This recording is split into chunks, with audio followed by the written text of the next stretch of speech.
안녕하세요. 오늘도 사연 살롱을 찾아주셔서 감사합니다. 저는 어렸을 때부터 옷과 액세서리에 관심이 많았어요. 저희 엄마 말로는 제가 다른 아이들보다 꾸미는 거에 관심도 많았고, 머리가 헝클어졌다거나 옷이 마음에 들지 않으면 학교조차 가지 않으려 했다네요. 그만큼 저는 외모에 관심이 많은 아이였어요. 그러다 보니 자연스레 꿈도 이쪽으로 정해지게 되더라고요. 공부는 비교적 잘하지 못했지만 제가 좋아하는 거엔 누구보다 열정이 있었던 만큼 제 꿈은 확고했어요. 저는 의류사업가가 되고 싶었어요.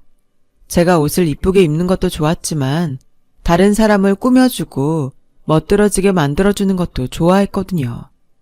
제가 판매하는 옷들을 입고 사람들이 기쁘게 입고 하루를 활기차게 시작할 수 있다면 그것만한 보람이 없다고 생각했어요. 그래서 어렸을 때는 하나뿐인 여동생에게 옷을 입히며 놀았습니다. 나는 꼭 패션으로 성공할 거야 라는 말을 밥 먹듯이 하곤 했다네요.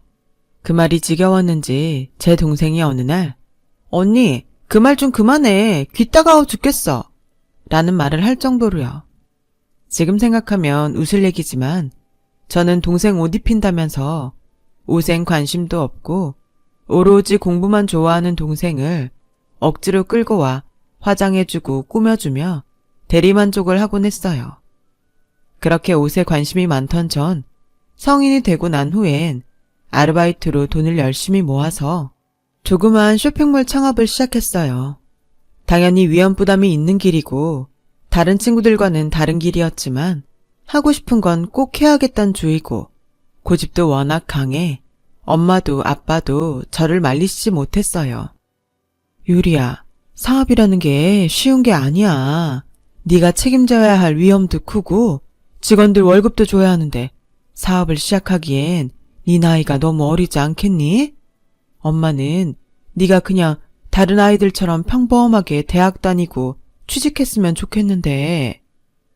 엄마, 알잖아. 이게 내 꿈인 거. 나 누구보다 잘할 수 있어. 믿어줘. 참고로 저는 사업을 시작할 때 그 누구의 지원도 받지 않았어요. 오로지 제가 모은 돈으로 시작했어요. 제 패기와 열정, 의지만 믿고 시작한 사업이었죠. 하지만 보기 좋게 망했어요. 제가 차린 쇼핑몰이 딱히 특색이 있는 것도 아니었고 가격이 저렴한 것도 아니었기에 이도 저도 아닌 제 쇼핑몰은 쇼핑몰의 홍수 같은 곳에서 사라지고 말았죠. 유리야, 너무 상심하지 말고 이제는 취업해서 남들처럼 평범하게 살아라. 넌 뭐든 잘할 수 있을 거야. 알겠어. 엄마는 사업 실패로 쓰라린 고통을 안고 있는 제게 이제는 그만 포기할 때도 됐다며 저를 어르고 달랬어요. 저도 당시엔 이제 모든 걸 인정하고 내려와야 될 때라는 걸 알았기에 그래야만 했죠. 하지만 막상 또 포기하려니 사람 마음이 쉽게 움직여지질 않더라고요. 결국은 SNS로 액세서리를 팔기 시작했고 액세서리는 제가 직접 손수 동대문 시장에서 재료를 떼와 일일이 만들었습니다. 다행히 이번의 시도는 괜찮았어요. 많은 수입을 창출한 건 아니지만 나름대로 스스로를 자랑스러워할 만한 결과였기에 자부심도 올라가고 자존심도 되찾았죠. 잘 될 줄 알았어, 유리야. 그렇게 열심히 살더니 해냈구나. 가족들도 친구들도 모두 제 성공을 축하해 주었고 늘 기죽어 있다 부모님 앞에 당당할 수 있어 그것만으로도 너무 행복했어요. 그러던 중 만나게 된 것이 바로 지금의 남편이었어요. 어린 나이에 또래보다 큰 돈을 만지고 자존심도 세던 시절 남편은 유일하게 제 마음에 들던 단 한 명의 남자였어요. 남편은 제가 차린 쇼핑몰에 협력업체 직원이었는데 미팅을 자주 가지면서 친해지게 됐어요. 사람이 자주 보면 정이 든다고 하잖아요. 남편과 미팅도 자주 가지고 끝나고 밥도 함께 하다 보니 일을 떠나 가끔은 사적인 얘기도 할 수 있을 정도로 어느새 꽤 친한 사이가 되어 있더라고요. 더군다나 제가 당시 매장을 오픈한 지 얼마 되지 않아 여러모로 걱정을 많이 했을 때였는데 남편이 옆에서 많이 조언을 해주곤 했어요. 일적인 조언도 해주었지만 정신적으로도 큰 지지를 해주었어요. 누군가에게 기대지 않는 성격이었던 저도 무장해제를 시켜버리는 그런 사람이었답니다. 사소한 말이지만 잘 될 거라 믿어요, 대표님. 이번에 나온 옷들이 너무 고급스럽고 세련됐는데요. 하는 메시지들을 보내면서 말이죠. 그런 남편의 말을 들으며 저는 점차 남편에게 조금씩 의지를 하게 되었고 어느새 남편을 일적인 사이가 아닌 남자로 생각하게 되었어요. 거기에 마침 남편이 저에게 대표님, 오늘 저랑 저녁 먹으러 가지 않을래요? 제가 사드릴게요.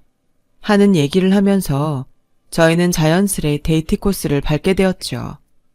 남편과 연애를 하면서 남편이 외동이라는 것도 알게 됐는데요. 흔히 외동아들이라면 집안의 사랑을 많이 받고 자라 조금 건방지거나 성격이 안 좋을 거라는 편견을 가지고 있었지만 남편은 아니었어요. 다른 사람에 대한 배려도 많고 이상하게도 만나면 만날수록 질리지 않고 더 알아가고 싶은 사람이더라고요. 늘 저의 재력을 질투하거나 능력을 시기하는 쫌생이 같은 남자들만 만나서 그런지 남편은 그런 면에서도 참 배울 점이 많은 사람이었어요. 그러던 어느 날 제가 남편이 너무 좋았나 봐요. 그만 일을 쳐버린 거죠. 우리 결혼하자. 난 당신이어야만 해. 우리 이렇게 서로 좋아하는데 결혼 안 할 이유 없잖아. 난 당신과 결혼하고 싶어. 자, 당신을 위해 준비한 꽃이야. 뭐야? 이게 설마 지금 자기가 프로포즈 하는 거야? 그럼 이게 프로포즈지 뭐야. 꽃 받아줄 거지? 아니, 아무리 그래도 여자가 프로포즈 하는 게 어딨어. 프로포즈는 남자가 해야지. 자기도 참. 아니, 조금만 기다려주지. 이렇게 선수 치는 게 어딨냐? 프로포즈에 남자 여자가 어딨어. 하고픈 사람이 하는 거지. 나 손 아파. 정말 안 받아줄 거야? 심지어 프로포즈 하는 것도 제가 먼저 했어요. 남편을 놓치면 안 된다는 조바심과 불안함이 한몫했던 것 같아요. 이런 좋은 사람과 평생을 함께 해야겠다는 생각이 컸고 신뢰할 수 있는 사람이었기에 결혼 생활도 문제 없다고 생각했어요. 근데 그렇다고 다 좋은 건 아니었고 한 가지 걱정거리가 있었으니 바로 시어머니 문제였어요. 프로포즈까지 하고 결혼 준비를 시작했는데 남편이 덜컥 그러더라고요. 나 사실 우리 엄마 모시고 살고 싶어. 어머니를? 남편이 시어머니를 모시고 살고 싶어 했어요. 시아버지를 떠나보내고 홀로 계신 시어머니가 우울증 증세가 있다면서 많이 걱정했거든요. 시어머니를 모시고 살 다른 자식이 있는 것도 아니었고 시어머니의 동생분이 가끔 오시긴 하는데 그것도 어쩌다 한 번이라고 하더라고요. 그래서 저도 이 문제를 어찌해야 할지 저는 고민에 또 고민을 거듭하게 되었어요. 당신에게 강요하고 싶지 않아. 나는 우리끼리 단란하게 결혼 생활을 시작하는 것도 좋아. 그러니 부담 갖지 말고 결정해줘. 나도 사실 많이 생각해봤는데 솔직히 말해서 같이 사는 건 내 입장에선 좀 부담스러워. 그래서 말인데 어머님과 가까운 집으로 신혼집을 잡아 자주 왕래하는 건 어떨까? 알겠어. 그것도 괜찮아. 제가 제안한 건 바로 어머니 집 근처에 신혼집을 마련하는 거였어요. 남편이 얼마나 착한 사람인지 알고 그 성정이 얼마나 괜찮은 사람인지 알기에 저 나름대로 남편을 배려한 거였어요. 그런데 남편은 조금 못마땅한 표정으로 뭔가를 생각하는 듯 하더니 흔쾌히 허락하는 말과 달리 표정은 불만스럽더라고요. 남편의 반응이 찝찝하긴 했지만 이게 저로서도 최선이었으니 저는 시어머니 댁 근처에서 신혼생활을 시작하게 되었습니다. 집도 제가 하게 되었고 남편보다 수입이 훨씬 많았던 제가 결혼 비용도 많이 부담하게 되었어요. 당시에는 조금 더 있는 사람이 내는 거지 하는 생각으로 별거 없이 여겼어요. 그런데 오히려 시어머니께서 이걸 가지고 물고 늘어지더군요. 제가 남편과 함께 시어머니 댁에 방문했을 때였는데요. 어머니께서 대뜸 이러시는 거예요. 정말 밥 먹다 갑작스럽게 튀어나온 발언인지라 저도 당황스러움을 느끼지 않을 수 없었는데요. 예, 너 얼마 번다고 했지? 연봉이 한 1억은 되니? 근데 너 돈 많이 번다고 우리 석현이 괜히 기죽이고 그럼 못 쓴다. 알지? 사업이라는 건 순식간에 흥했다가도 망하기 마련이야. 네가 기고만장해서 남편 기죽이면 집안 기둥이 안 서는 거야. 알겠니? 시어머니의 그 말에 저는 그날 하루 밥이 얹혀 계속 소화제를 들이켜야 했어요. 제가 도대체 남편에게 무슨 말을 했다고, 남편도 시어머니에게 전한 게 아무것도 없는 상황에서 그렇게 말씀하시니 너무 황당하더라고요. 이런 비스무리한 말들은 제가 방문할 때마다 계속되었어요. 계속 듣다 보니 어느 날은 저도 짜증이 나서 어머님, 저 그러지 않아요. 저랑 석현 씨 서로 존중하고 배려하며 살고 있어요. 라고 했더니 들은 척도 하지 않으시더라고요.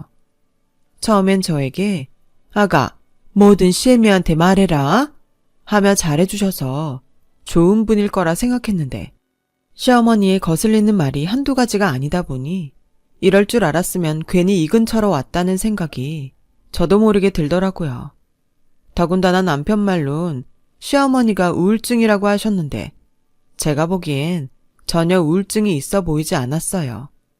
그저 자식에 대한 집착이 강하신 분 같았죠. 그리고 덩달아 돈에 대한 집착도 상당하셨어요. 저에게 남자 체면 살려주려면 기고만장하지 말라더니 돈 가지고 유세 떨지 말라더니 갑자기 용돈을 요구하시더라고요. 그것도 매달 300만 원의 용돈을요. 300만 원이나요? 어머니, 용돈이 왜 그렇게 많이 필요하신 건데요? 예, 너는 그걸 뭘 알려 하니? 시애미가 달라 하면 그냥 주는 거지 뭔 말이 많어. 너 그 연봉 받고 일하면서 나에게 고작 그 돈 주는 게 아깝니? 아니요, 어머님, 아까운 게 아니고요. 어머님이 이미 가지고 계신 돈도 있는데 용돈을 요구하시니까 어디에 쓰시는지 여쭤보는 거예요. 그래야 저도 마음 편히 드릴 수 있죠. 나도 친구 만나고 놀러 다니면 쓸 돈이 많지. 왜 없겠니? 아, 잔말 말고 내놔라. 나 2번 말하는 거 굉장히 싫어한다. 시어머니는 저에게 다짜고짜 300만 원을 요구하셨고 날짜까지 딱 정해주시더라고요. 이번 달 말일에는 꼭 입금해줘야 한다. 내가 괜히 이런 걸로 전화하지 않게 해라. 하면서 말이죠. 저는 남편에게 곧바로 이 문제를 놓고 대화를 시작했어요. 근데 제 편을 들어줄 줄 알았던 남편이 아, 우리 엄마가 원래 통이 커. 당신 돈 많이 버니 우리 엄마한테 그 정도는 해줄 수 있지? 하면서 대놓고 어머님 편을 들더라고요. 여보, 이건 당연한 게 아니지. 사실 우리 결혼할 때만 해도 시어머니께서 용돈 같은 거 달라 하지 않겠다고 말씀까지 하셨잖아. 휴, 사실 우리 엄마 가지고 있는 재산 없어. 집이 전부라고. 당신도 알다시피 나이 드신 분들은 우울증도 잘 걸리는데 쓸 돈도 없으면 얼마나 마음이 공허하고 힘들겠어. 얼마 전엔 엄마 집 가니까 혼자 어두운 방에서 울고 있더라고. 당신이 며느리니까 효도 좀 해줘. 부탁할게, 내가. 사실 처음에는 막무가내로 돈 달라고 말하는 시어머니에게 300만 원이나 되는 용돈을 줄 생각이 없었어요. 저도 사업이 안 될 때를 대비해 자금이 필요하고 저축도 해놔야 했으니까요. 하지만 남편이 거의 울다시피 몇 날 며칠 매달리자 어쩔 수 없이 줄 수밖에 없었어요. 신혼 초기라 이런저런 일로 불화를 일으키는 것도 싫었고요. 물론 저에게 돈 맡겨놨다는 듯 매달 말일이면 돈을 요구하는 시어머니에게 그 돈을 주는 건 억울하고 싫었지만 나중엔 시어머니도 그 고마움을 그래도 알아주실 거라 믿었습니다. 그런데 시어머니는 고마움을 알아주기는커녕 용돈의 금액을 점차 늘려가길 원했어요. 거기다 생일날 포장까지 정성스레 해간 선물에는 이런 반응을 보이셨죠. 아우, 다른 집 며느리들은 용돈으로 500씩 턱턱 준다는데 솔직히 생일 선물로 명품백 선물 정도는 기대했는데 조금 실망이긴 하다. 이거 건강식품 얼마나 한다고 이런 걸 사오니? 어머님, 이 건강식품도 비싼 거예요. 아, 됐다 얘. 내가 널 데리고 무슨 말을 하니? 이런 시어머니의 말을 듣고 있다 보면 시어머니가 나를 미워하지 않고선 저럴 수가 있을까 싶었고 시어머니는 그 정도로 돈에 관해 진상이었어요. 거기다 시어머니만 비정상이었으면 참 좋으려면 결혼 생활 중 한 가지 문제가 더 있었으니 남편이 시댁을 너무 자주 들른다는 거였어요. 물론 처음엔 굳이 저를 끌고 가려거나 하지 않았기 때문에 제가 크게 불편할 일은 없었어요. 그런데 그 횟수가 너무 잦더라고요. 마치 자기 어머니에게 집착하는 사람 마냥 일주일에 서너 번은 시댁을 드나들더군요. 여보, 나 어머니 집 갔다 올게. 오늘도? 주말에 우리 잠깐 쇼핑몰 가기로 했잖아. 살 것들도 많은데. 아, 그랬나? 깜빡하고 있었는데. 당신이 내 옷까지 사다 줘. 당시 제가 임신을 했을 때였어요. 감사하게도 신혼여행 때 아이가 들어서서 일을 해나가며 조심조심 아이를 품고 있을 때였는데 남편은 매일같이 시어머니 댁부터 들르고 집에 오더라고요. 어쩔 때는 자고 온다고 해놓고 3일, 4일을 거기서 보낸 적도 있었어요. 덕분에 저는 밤에 혼자 눈을 감아야 했죠. 사실 결혼 10년 차도 아니고 혼인한 지 얼마 안 된 신혼부부라면 매일 껴안고 잠들고 싶고 함께 일상을 보내고 싶은 게 정상적인 마음인데 남편은 그 마음을 몰라주더군요. 내가 어머니 집 가는 게 그리 불만이야? 왜 그렇게 사사건건 시비를 걸어? 당신 지금까지 우리 신혼생활 시작한 이래로 일주일에 서너 번은 어머니 집 가서 자고 오잖아. 그럴 거면 나와 결혼은 못하러 한 거야. 내가 이런 불만 가지지 않을 거라 생각했어? 당신 어머니께서 위독하신 상황도 아니고 어떻게 임신한 날 내버려두고 매번 거길 가려 해? 그때는 저도 임신을 했을 때라 예민했었을지 모르겠어요. 그런데 무엇보다 남편의 손길이 필요하고 그리울 때 정작 남편이 시댁에 가 있고 연락도 안 되니 제 입장에선 썩 기분이 좋지 않더군요. 거기다 그렇다고 시어머니께서 제가 오지 않는 걸 너그럽게 이해해 주시는 분도 아니었어요. 제가 일주일에 한 번씩 시댁에 남편과 갈 때마다 대놓고 핀잔과 무안을 함께 해주시곤 했습니다. 예, 너는 몸에 금태 둘렀니? 네 얼굴 보는 게 일이 힘들어서 원.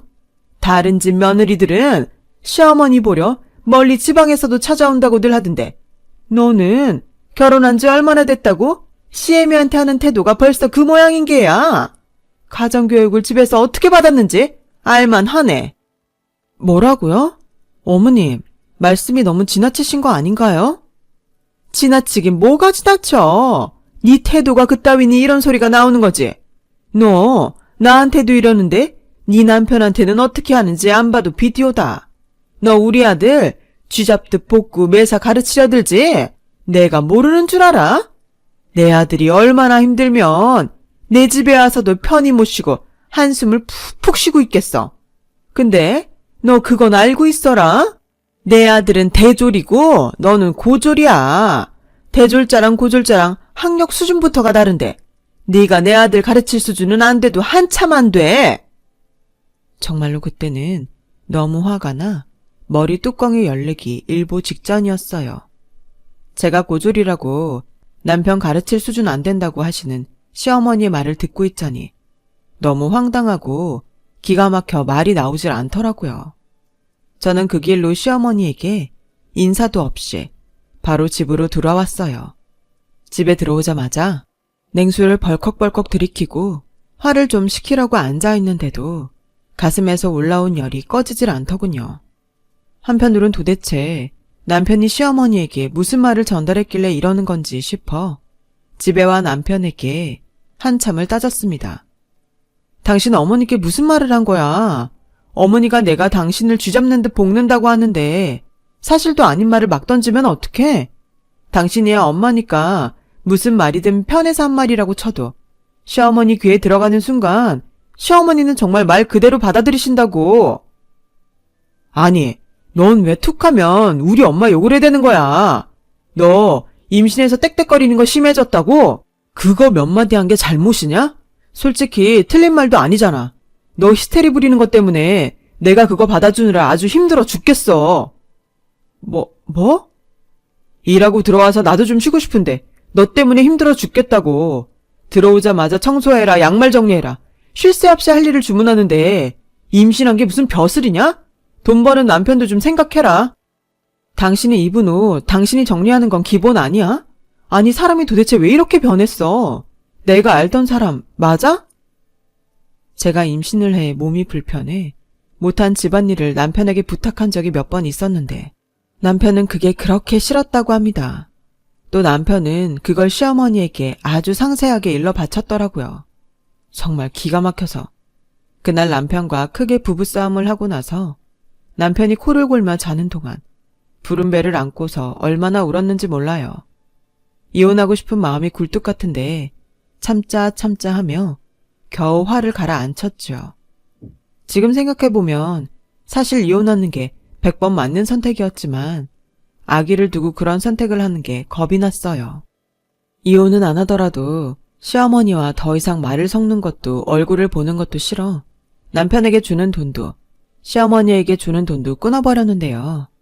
그러자 시어머니는 아주 생 난리를 치기 시작했어요. 너 지금 이게 무슨 짓이냐? 당장 내 돈 안 내놔? 너 오늘 내로 입금 안 하면 나랑 인연 끊는 거라고 생각한다? 너 때문에 지금 동창회도 못 가고 있잖아. 어머님, 죄송한데 이제부터 그 돈은 드리지 못할 것 같네요. 저도 돈 쉽게 번 거 아니라서요. 이제 용돈 요구하지 마세요. 이만 끊겠습니다. 뭐라고? 야! 시어머니는 저희 집 문까지 두드리며 난리를 쳤지만 저는 남편에게 절대 열어주지 말라고 선전포고를 날렸어요. 그렇게 냉전을 유지하던 어느 날 남편이 시어머니의 성화에 못 이겨 문을 열어주고 말았고 시어머니는 그 길로 들고 계시던 음식물 쓰레기를 부어버렸어요. 사방에도 튀고 제 몸에도요. 얼떨결에 당한 일이라 숨도 못 쉬고 있는데 시어머니는 되려 씩씩거리며 이 망할 것이 어디서 날 돈으로 무시해 하면서 고래고래 소리를 질렀어요. 저는 그 이후 남편에게 시어머니와 연을 끊겠다 선언했고 몇 날 며칠 이 일에서 빠져나오지 못하고 충격에 빠져 지내야만 했습니다. 분명 냄새는 씻겨져 다 내려갔는데도 늘 제 몸 어딘가에선 그 음식물 냄새가 나는 것 같았어요. 그리고 그 냄새를 맡을 때면 시어머니가 생각이 났죠. 그러던 와중 저는 산통을 겪으며 어여쁜 우리 아이 하늘이를 낳게 되었어요. 아이를 출산하고 나서는 남편도 좀 달라지지 않을까 아주 조금은 기대했어요. 하지만 시어머니가 음식물 쓰레기를 던지고도 화가 안 풀렸는지 저를 못된 며느리라고 동네 분들에게까지 욕을 하고 다니시는 게 제 귀에까지 들려오는 동안 남편은 강 건너 불구경이었어요. 그리고 설상가상 더 끔찍한 일이 벌어졌습니다. 지금 생각해봐도 끔찍하다라는 표현 말고는 무슨 표현을 써야 할지 모를 만큼 제게는 너무 감당하기 힘든 일이었네요. 당시 산후 우울증이 심해지면서 사업에 제대로 신경을 못 쓰고 있었는데 저도 모르게 사업이 많이 기울어져 있더라고요. 매출도 반으로 줄어들고 재방문하는 손님도 없어지고 수중에 들어오는 돈이 없어지니 사람 마음이 조급해지더라고요. 그런데 어느 날 사업이 잘 되던 때에 친했던 언니가 돈을 좀 벌어보라며 좋은 주식 종목을 알려주었어요.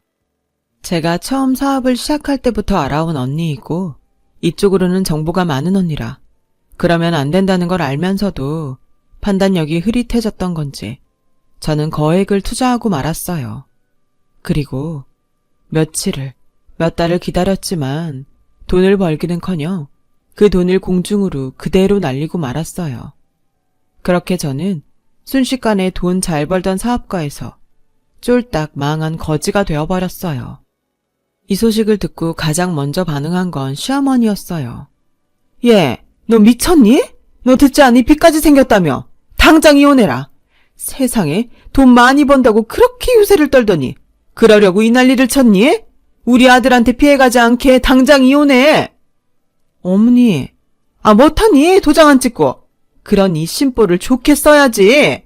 CM이한테 돈 안 준다고 뻗팅기고 그럴 때부터 알아봤다. 너 같은 건 망해도 싸다 싸.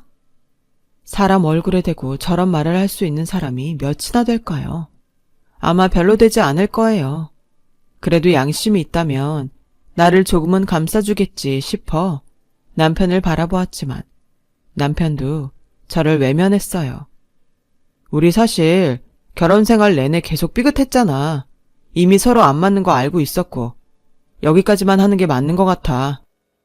그렇게 이혼을 당하고 말았습니다. 이혼을 하는 과정도 만만치 않았어요. 정신적으로 하루하루가 고통스러웠어요. 어쩌다 이렇게 됐나? 내가 왜 이런 실수를 했을까? 어디서부터 인생이 꼬인 걸까? 정답이 없는 질문만 계속 머릿속에 맴돌았고 시어머니는 그 와중에 여자 잘못 만나 내 아들 팔자가 꼬였다. 이래서 집안에 여자를 잘 들였어야 하는 건데 너 때문에 내 아들 꼴이 이게 뭐니? 하면서 끝까지 저를 비난하셨어요. 그나마 하나 다행스러웠던 건 남편이 양육권을 주장하지 않을까 걱정했는데 자식에게 정이 없던 인간이라 그런지 애는 저보고 키우라고 하더군요. 이혼 후 본격적인 고생길이 시작됐어요. 갈 데가 없어 친구 집을 전전해야 했는데요. 차마 고향으로 내려가기엔 부모님 얼굴 보기가 죄스럽고 창피해서 그런지 연락을 못했는데 부모님께서 먼저 연락이 왔어요. 너 뭐 때문에 집에 못 오고 있는 거야? 얼른 짐 싸들고 집으로 와라. 애기 감기라도 걸리면 어쩌려고? 얼른 와. 아버지의 호통에 저는 울며 고향집으로 향했고 집에 도착하자마자 어머니와 아버지는 그저 저를 한없이 껴안으시며 이 고통을 위로해 주셨어요.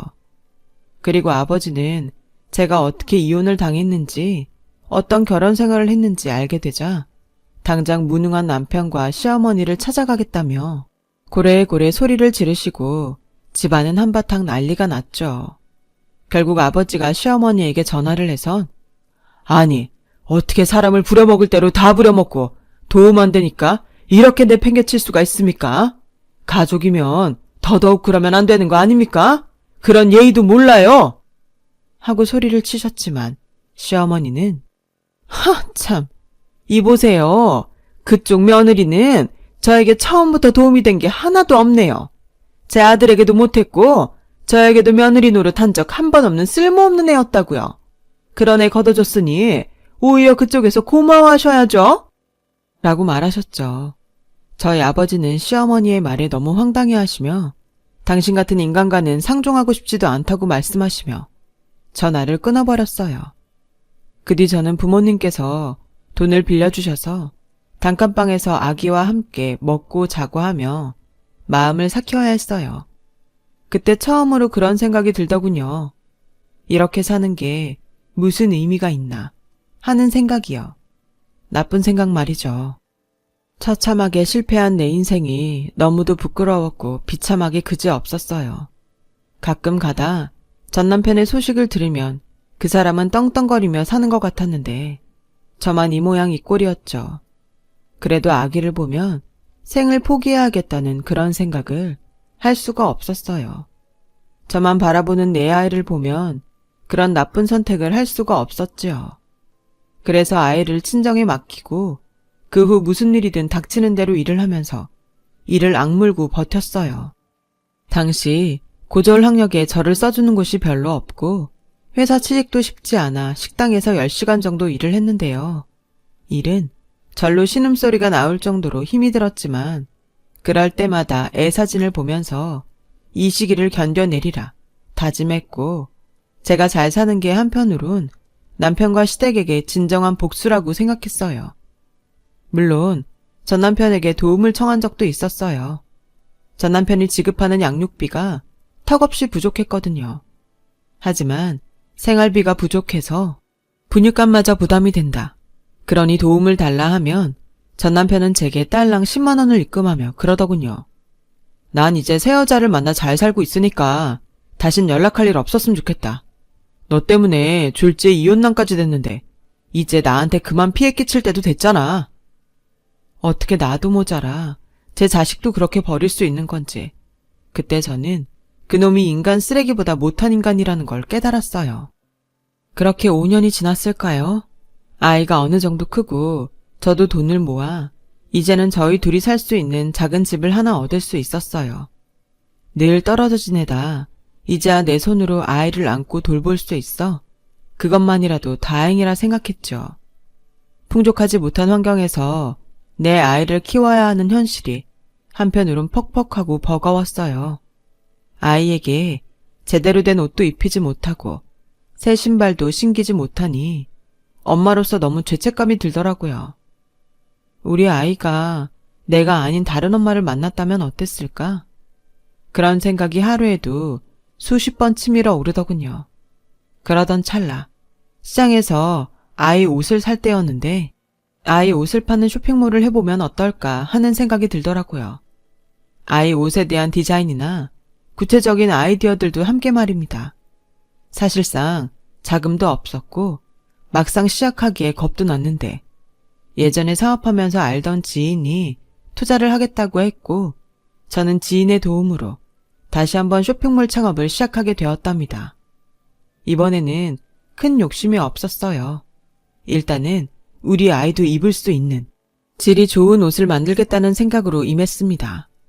아이 옷은 낯선 분야라 힘들기도 했지만 매일 밤 연구하고 또 연구하며 사업을 시작했고 처음에는 알아주지 않았던 쇼핑몰이 점점 커지면서 매출도 늘고 광고까지 할 수 있는 여건이 되었죠. 중간중간 위기도 있었지만 무사히 잘 버텨낸 결과였어요. 사업이 자리 잡기까지는 5년 정도 걸렸어요. 어쩔 땐 주말에도 아이를 안고 회사에 가야 할 정도로 일이 바쁘긴 했지만 그래도 형편이 넉넉해지니 아이에게 해줄 수 있는 게 많아지고 무엇보다 전 남편에게 도움을 요청하지 않아도 되니 그것만으로도 너무 살 것 같았어요. 그러던 어느 날 일이 생기고 말았는데요. 제가 이렇게 잘 살게 된 건 어찌 알았는지 제 소식을 건너 알게 된 전 남편과 시어머니가 저를 찾아온 거였어요. 그것도 노숙자와 같은 꼴로 말이죠. 두 사람 다 몸에서 냄새가 많이 나고 있었고 시어머니는 특히 마치 아픈 사람처럼 피골이 상접해 있었어요. 시어머니는 눈물까지 흘리며 저를 보는데 일단 얘기는 해봐야 할 것 같아 마주하기도 싫었지만 근처 카페에 가 앉았어요. 여기까지 무슨 일이야? 여보, 우리 좀 살려줘. 살려달라니 그게 다짜고짜 무슨 말이야. 들어보니 두 사람 사는 꼴이 말이 아니었어요. 남편은 재혼했지만 알고 보니 그 여자가 꽃뱀이어서 남편 돈을 훔쳐 달아났고 덕분에 남편은 일용직, 시어머니는 백화점 청소부로 일을 하고 있더라고요. 미안해. 내가 경솔했어. 내가 당신한테 정말 죄를 지었어. 근데 한 번만 봐줘. 나랑 어머니 정말 지옥에 살아. 우리 어머니 암인데도 일하셔야 하고 나는 거지만도 못하게 살고 있어. 당신 예정을 생각해서 한 번만 우릴 도와주면 안 될까?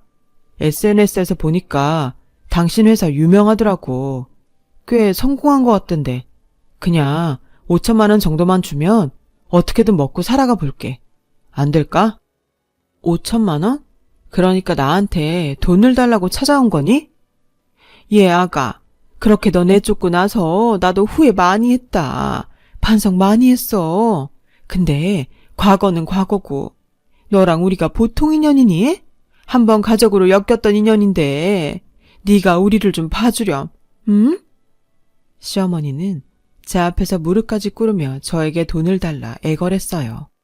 5천만 원을 달라고 말이죠. 그 순간 시모가 용돈 300만 원을 요구했던 게 생각이 나 소름이 쫙 끼쳤어요. 어쩜 사람의 근본은 이리도 변하지 않는 건지. 저는 고개를 내저으며 시모를 밀쳤어요. 그리고 말했습니다. 어머님, 죄송하지만 전 더 이이에게도 어머님에게도 돈 줄 의무가 없어요. 제가 더 이상 두 사람 가족도 아니고요. 제가 가족이었을 땐 가족 취급도 해주지 않았으면서 이제 와서요. 그때 제가 망했을 때 좋게라도 끝냈으면 지금 도움이라도 받으셨겠죠. 근데 어머님 저에게 뭐라고 하셨나요? 망해도 싸다 하셨죠? 그런 말 하신 분이 지금 저한테 와서 감히 이 돈을 요구하세요? 미안하지만 어머님도 당신도 더 이상 얼굴 보고 싶지 않아. 그러니 다신 찾아오지 마세요. 한 번만 더 찾아오면 경찰에 신고라도 할 테니까. 여보. 저는 그렇게 저를 목청껏 부르는 남편과 눈물 흘리는 시어머니를 등진 채 주차해 놓은 제 차로 걸어갔어요. 두 사람은 여전히 카페에 앉아 고개를 푹 숙이고 있었어요. 운전석에 앉아 그런 그들의 모습을 바라보는데 참, 저들의 모습이 너무 찌질하고 불쌍해서 화도 나지 않더라고요. 그저 주는 대로 받은 그들의 업보일 뿐이라는 생각이 들었죠. 그렇게 저는 그대로 제 아이가 있는 집으로 돌아왔어요. 지금 저는 아이와 함께 아주 잘 살고 있어요. 싱글맘이긴 하지만 외롭다거나 힘들다는 생각은 들지 않아요. 제가 버티고 견뎌낸 세월이 있었기에 지금이 있는 거고 요즘은 그걸 지나온 제 자신에게 대견하다, 잘했다 같은 말들을 많이 해주고 있어요. 혹시나 지금 힘든 일을 겪고 계신 분이 있다면 언제고 끝나고 이 또한 지나갈 테니 조금만 견뎌달라는 말 드리고 싶어요. 힘내시고 모두 건강 조심하세요. 여러분, 사연 댓글에 응원과 현명한 조언 부탁드려요. 좋아요와 구독은 저에게 큰 힘이 됩니다. 오늘도 좋은 일 가득하세요.